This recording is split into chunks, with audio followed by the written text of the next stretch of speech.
Stop seeking validation today for free 99. Welcome back, everybody. Today, I just want to talk about how we can stop seeking validation from people. Now, let me just put it into perspective for you. Jesus was crucified because people judged him and didn't believe he was who he said he was. And we're allowing the same species to make us want to seek validation from them. Can we make that make sense? Because it doesn't make sense to me. Now, this is coming from the queen of, what do they think?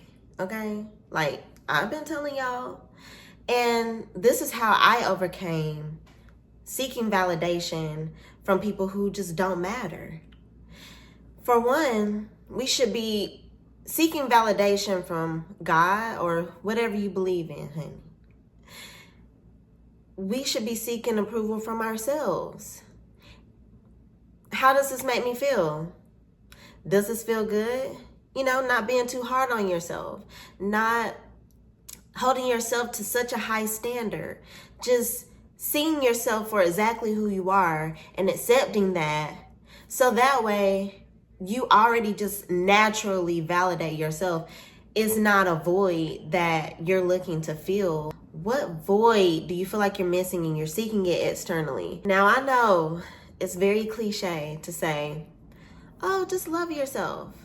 Because it's like, well, I do. But most of the time, it's surface level. Like, yeah, you might love the way you look. Or, yeah, you might love the way you do a certain thing.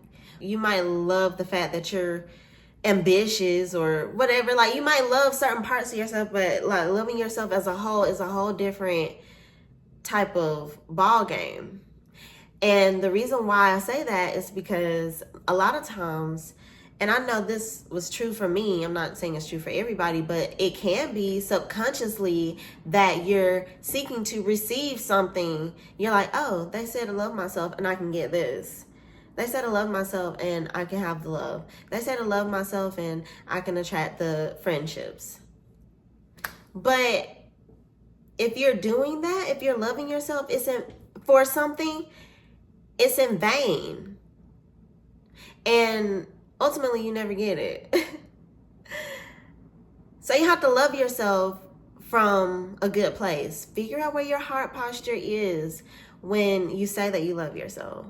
Because if you're like subconsciously or unconsciously, I would say, started a self-love journey because you wanted the love, because you wanted the friendships, because you wanted the career, because you wanted to be an entrepreneur or whatever. And so you started doing all these self-love practices, and then nothing came, or something did come, but it wasn't the full spectrum of what you could have had you not used your love for yourself in vain. You know what I mean? So ways that you can not love yourself in vain are, the simple things that they say, like, oh, take yourself on dates, or, oh, try this new hobby, go to the gym, things like that. Yeah, of course. But like I said, with your heart posture and all those things, when you go, are you genuinely going because you want to work out? Because this is just what you love to do? That's one thing. But if you're going because you're like, if I don't go to the gym, I'm not going to have the body that I want. If I don't work out, then, I might not meet nobody if I don't go to the gym or whatever.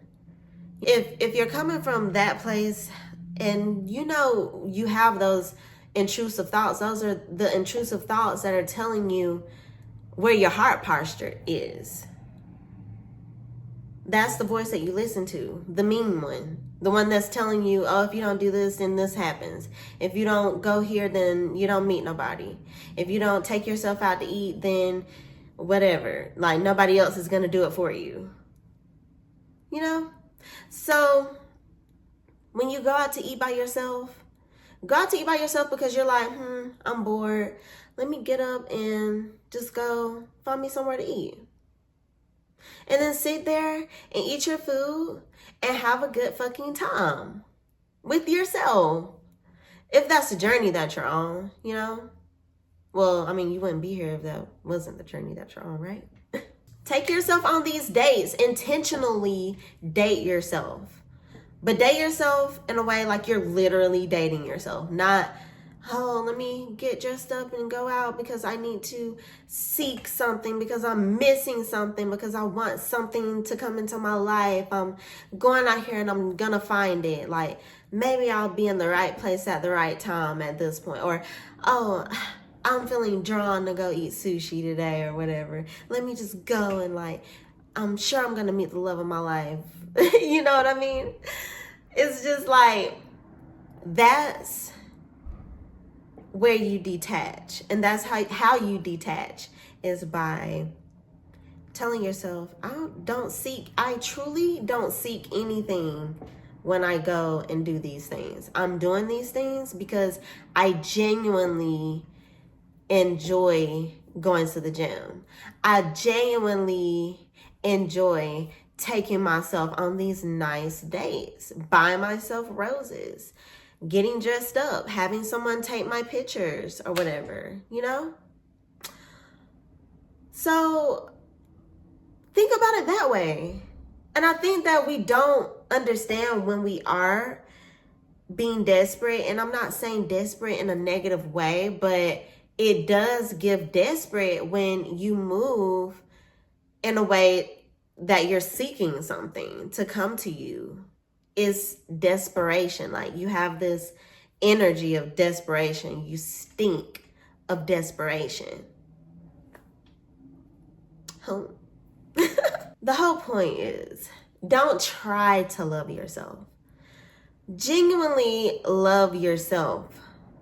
And I'm telling you, everything that you want is going to come to you because you deserve that. Why do you feel like you don't deserve that? You do. You deserve that. So I pray that you guys found something that you could resonate with in this video. If you love what I had to say, don't forget to like, comment, let me know your thoughts, what you think, how you can resonate, and also don't forget to subscribe if you're new here. So thank you all for watching. I appreciate you so much, and I will see you in the next one.